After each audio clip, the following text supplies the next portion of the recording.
ভেতরে প্রতিযোগিতা ছিল, কিন্তু প্রতিহিংসা আমি পাইনি। এদের ভেতরে আমরা কোনো রকম প্রতিহিংসা পাইনি। আমি তোমাদেরকে বলবো, তোমার থাকে কিন্তু কোনো প্রতিহিংসা থাকবে না, প্রতিযোগিতা থাকে কিন্তু কোনো প্রতিহিংসা থাকবে না।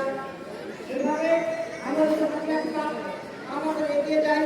তোমাদের আমরা তোমাদের স্কুল থেকে এ পর্যন্ত প্রায় 175 ছেলে সরকারি মেডিকেলে তারা কেউ পাস করেছে, কেউ এখন করতেছে, কেউ মেডিকেলের ডাক্তার, কেউ বা গভর্নমেন্টের ডাক্তার হয়েছে।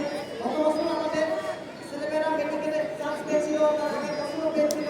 এইভাবে পরপর প্রায় প্রত্যেক বছর তোমাদের মতো ছেলেমেয়েরা যারা এখানে লেখাপড়া করেছে তারা কিন্তু এভাবে গর্বের সাথে নিজেদের সমস্ত বাংলাদেশের থেকে প্রতিষ্ঠিত করেছে।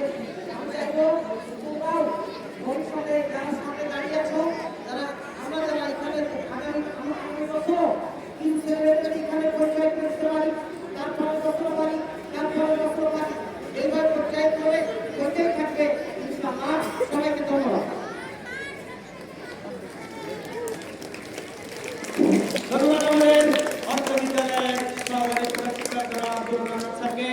এবার আজকের এই আনন্দঘন পরিবেশে আজকের এই অনুষ্ঠানের আমাদের অর্থ বিদ্যালয়ের সুযোগ্য ভারপ্রাপ্ত প্রধান শিক্ষক আমাদের সকলের চরিত্র অনুসার জনাব কাজী নজরুল ইসলামকে কিছু বলার জন্য অনুরোধ করছি।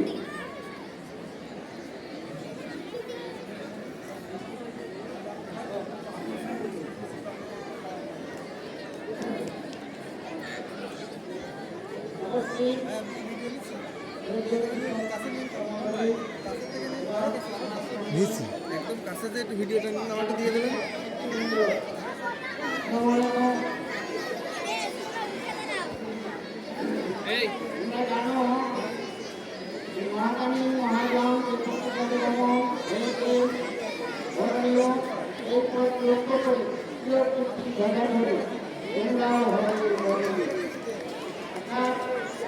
তোমাদের লক্ষ্য হবে তোমাদের সামনে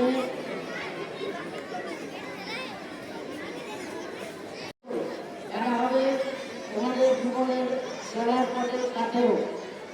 এরা যেভাবে পরিশ্রম করে পড়াশোনা করে ভালো রেজাল্ট করে বিদ্যালয়ের শুরু থেকে একেবারে শেষ পর্যন্ত তাদের জীবনের লক্ষ্যে পৌঁছে গেছে। তোমাদেরও কাঙ্ক্ষিত লক্ষ্য হবে সেটাই। এরা যেভাবে যে পথ অনুসরণ করে যেভাবে পরিশ্রম করে এই কৃতিত্ব অর্জন করেছে তাদের লক্ষ্যে পৌঁছে গেছে। সেই শিক্ষা আমাদের দেওয়াটাকে পড়াশোনা করতে হবে। শুধু অশুভ প্রতিযোগিতা করলে হবে না, নাম্বার পাওয়ার পিছনে বা রোল নম্বরের পিছনে শিখতে হবে না। তোমাদের পড়াশোনা করতে হবে, পরিশ্রম করতে হবে, জ্ঞান অর্জন করতে হবে, তারপরে তোমরা এই লক্ষ্যে পৌঁছে যাবে। তোমাদের এই বড় ভাইরা আজকে যে কৃতিত্ব অর্জন করেছে তোমরা তাদের কাছে শুনবা তারা কিভাবে এই লক্ষ্য অর্জন করলো। তারা বাংলাদেশের মধ্যে যে ছেলেটা চাকরির ক্ষেত্রেও সৃষ্টি হয়েছে সে কিন্তু কখনোই এই প্রচুর অর্থের প্রতিযোগিতা না করে, আমি জানি তার বড় ভাই তার কাজ ছিল, তারপরে সে তৃতীয় স্থানে অধিকার করছে। এটা এই জন্য বড় কথা না, আর নাম্বারটা বড় কথা না, মেন জিনিসগুলো জ্ঞান অর্জন করা, শেখা, পরিশ্রম করা।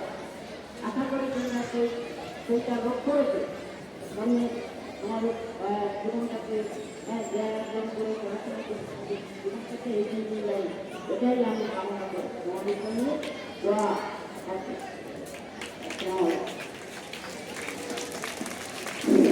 ধন্যবাদ আমাদের চরিত্র স্যারকে।